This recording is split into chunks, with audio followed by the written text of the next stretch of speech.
GMA7, pinabulaanan ng balitang gagawa ng sariling noontime show. It's showtime pa rin sa kanila. Pinabulaanan ng GMA Network ang kumakalat na balita na umano'y maglulunsad sila ng sariling noontime show para palitan ang kasalukuyang napapanood na It's Showtime. Ayon sa mapagkakatiwalaang source, walang katotohanan ng espekulasyong ito at nananatiling buo ang partnership ng Kapuso Network sa nasabing noontime program.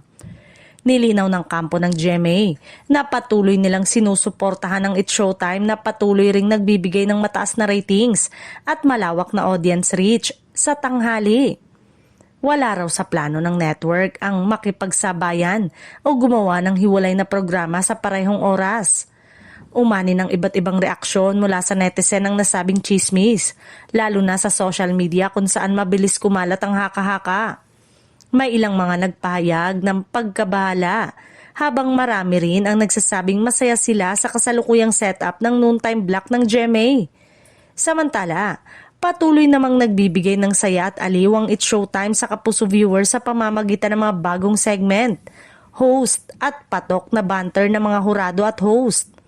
Patunay ito na maayos at matatag ang kolaborasyon ng ABS-CBN at GMA sa naturang programa. Sa ngayon, malinaw ang panig ng GMA Network, walang sariling noontime show at ginagawa at mananatili. It's Showtime ang kanilang pambato sa tanghali. Hanggang walang opisyal na anunsyo, hinihikayat ang publiko na maging maingat sa paniniwala sa mga kumakalat na balita online.